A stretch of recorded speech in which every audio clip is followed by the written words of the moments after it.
તો અનેક મહત્વપૂર્ણ સમાચાર સામે આવી રહ્યા છે તેની પર નજર કરી લઈએ તો રાજ્યમાં આગામી 48 કલાક કચ્છ માટે ભારે હોવાનું જાણવા મળી રહ્યું છે। કચ્છના વિવિધ ભાગોમાં ભારે વરસાદની સંભાવના છે। અપર એર સાયક્લોનિક સિસ્ટમ સક્રિય થતા તેની અસર વર્તાવાની છે। કચ્છના રાપરમાં સવારે 10 થી 4 વાગ્યા સુધીમાં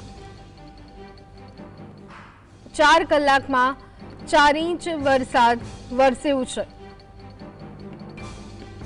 કચ્છના રાપરમાં સવારે 10 સુધી 4 કલાકમાં 4 ઇંચ વરસાદ વરસ્યો છે। ગાંધીધામ, ભચાઉ, મુન્દ્રા સહિતના ભાગોમાં ભારે વરસાદની શક્યતા છે। સૌરાષ્ટ્ર, જામનગર, ધ્રોલ અને જોડિયામાં પણ વરસાદ પડી શકે છે તો મોરબી, હળવદ અને સાથે ધાંગધ્રામાં પણ મધ્યમ વરસાદની સંભાવના વ્યક્ત કરવામાં આવી છે।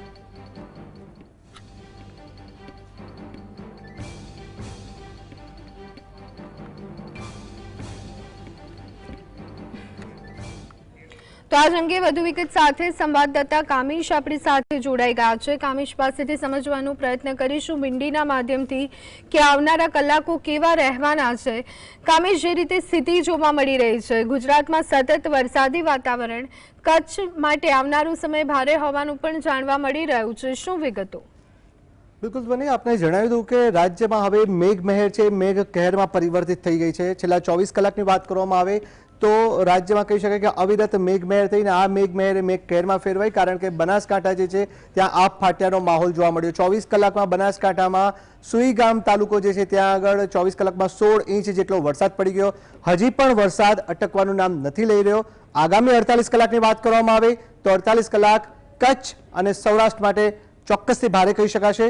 વિંડીના માધ્યમ દ્વારા આપણે સમજવાનો પ્રયત્ન કરીશું કયા એવા તાલુકાઓ છે, કયા એવા જિલ્લા છે કે જ્યાં આગળ અપર એર સાયક્લોનિક સિસ્ટમ સક્રિય થઈ છે અને જેની સીધી અસર આપણને રાજ્યના વિવિધ તાલુકાઓમાં જોવા મળી શકે છે ને ત્યાં ભારેથી અતિ ભારે વરસાદ પડે આગામી 48 કલાકમાં તે સંભાવનાને પણ નકારી શકાય તેમ નથી। આપણે મેપના માધ્યમ દ્વારા સમજીશું। સૌપ્રથમ આપણે વાત કરીએ અત્યારે જે આ સિસ્ટમ છે અપર એર સાયક્લોનિક સિસ્ટમ રાજ્યમાં સક્રિય થયેલી જોવા મળે છે। ધ્વનિ અહીંયા સ્પષ્ટપણે જોવા મળી રહ્યું છે કે રેડ કલરનું જે સિસ્ટમ જે છે અહીંયા આપણે રેલ પોર્શન જે આપણે જોઈ રહ્યા છીએ રેડ કલરનું એ પોર્શન આપણે સ્પષ્ટપણે જોઈ શકીએ છીએ કે અહીંયા એક સિસ્ટમ એક્ટિવ થઈ ગઈ છે। અપર એર સાયક્લોનિક સિસ્ટમ અને મોન્સૂન ટ્રફ એક્ટિવ થયું છે અને જેની સીધી અસર હવે આગામી 24 થી 48 કલાક દરમિયાન કચ્છમાં જોવા મળી રહી છે।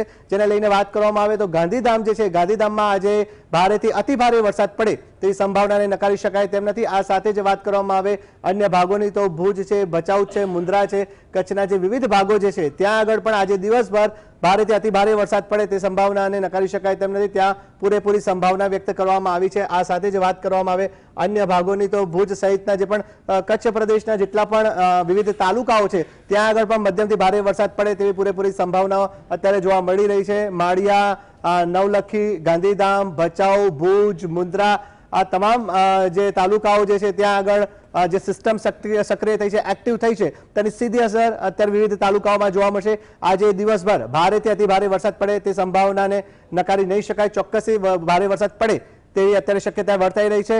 સવારે 6 થી 10 સુધી 4 કલાકમાં કચ્છના રાપરમાં પણ 4 ઇંચ જેટલો વરસાદ કાપકી ચૂક્યો છે। હજી પણ વરસાદનું જોર યથાવત છે। આ સાથે જ અન્ય ભાગોની જો વાત કરવામાં આવે તો બીજી બાજુ સૌરાષ્ટ્રની જો વાત કરવામાં આવે તો સૌરાષ્ટ્રના વિવિધ ભાગોમાં પણ આજે દિવસભર વરસાદી માહોલ યથાવત રહેશે અને જેને લઈને વાત કરવામાં આવે તો આજે જામનગરમાં પણ મધ્યમ વરસાદ પડે તેવી સંભાવના જોવા મળી રહી છે અને જેને લઈને જામનગર, ધ્રોલ સહિતના જે ભાગો જે છે ત્યાં આગળ પણ આજે દિવસભર મધ્યમથી ભારે વરસાદ પડે તે શક્યતા અત્યારે વર્તાઈ રહી છે। આ સાથે જે વાત કરવામાં આવે ઝાલાવાડની તો સુરેન્દ્રનગરના વિવિધ ભાગોમાં પણ મધ્યમ વરસાદ પડે તેવી સંભાવના છે।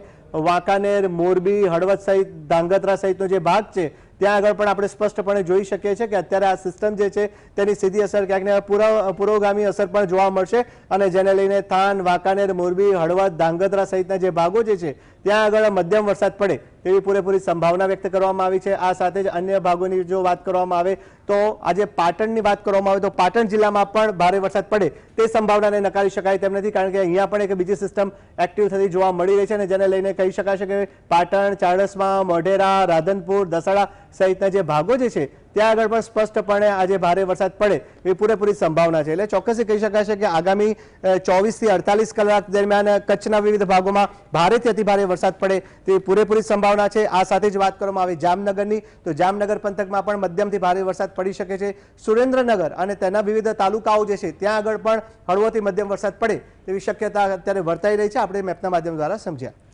જી બિલકુલ. કામેશ, અમદાવાદની વાત કરીએ તો અમદાવાદમાં સ્થિતિ કેવી લાગી રહી છે? હવામાન વિભાગ અમદાવાદ માટે શું કહી રહ્યું છે? કારણ કે પાછલા થોડા દિવસથી અમદાવાદમાં પણ એ જ સ્થિતિ જોવા મળી રહી છે. રાતભર ગઈકાલે પણ વરસાદ વરસ્યો હતો, ત્યારે આવનારા દિવસો અમદાવાદ માટે, આવનારા કલાકો અમદાવાદ માટે? બિલકુલ ધ્વની, આપને મેટ્રો સિટી અમદાવાદની વાત કરી દઉં તો અમદાવાદમાં છેલ્લા સપ્તાહથી ખૂબ સારો વરસાદ પડી ગયો. 2 થી 4 ઇંચ સુધીનો વરસાદ પણ છેલ્લા સપ્તાહમાં નોંધાયો છે. ગઈકાલની વાત કરવામાં આવે તો ગઈકાલે રાત્રે પણ ગાજવીજ સાથે હળવો વરસાદ કેટલાક ભાગોમાં પડ્યો હતો. આજે સવારથી જો વાત કરવામાં આવે તો આજ સવારથી ડ્રાય એટમોસ્ફિયર જોવા મળી રહ્યું છે. મેપમાં આપણે જોઈ શકીએ છીએ કે અત્યારે અમદાવાદ સ્થિતિની જો વાત કરવામાં આવે તો અમદાવાદમાં પણ અત્યારે આ જે સિસ્ટમ જે છે અત્યારે સ્પષ્ટપણે જોઈ શકાય છે કે વાતાવરણ ધીરે ધીરે હવે સ્પષ્ટ બનશે અને ચોક્કસથી કહી શકાય છે કે અમદાવાદમાં હવે હળવા મધ્યમથી ભારે વરસાદની કોઈ સંભાવના અત્યારે જોવા મળી રહી નથી.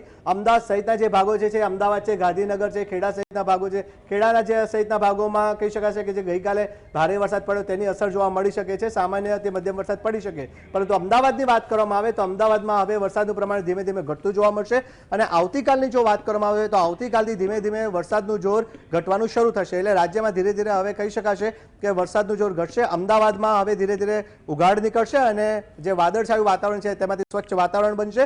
અને અમદાવાદમાં હવે વરસાદની અત્યારે કોઈ સિસ્ટમ અત્યારે એક્ટિવ નથી બતાવતી, માટે આજે અમદાવાદમાં વરસાદની સંભાવના નહીં વચ્ચે, અને પડે તો માત્ર હળવો વરસાદ પડે તેવી શક્યતાને નકારી શકાય તેમ નથી. જી આભાર કામેશ સમગ્ર માહિતી.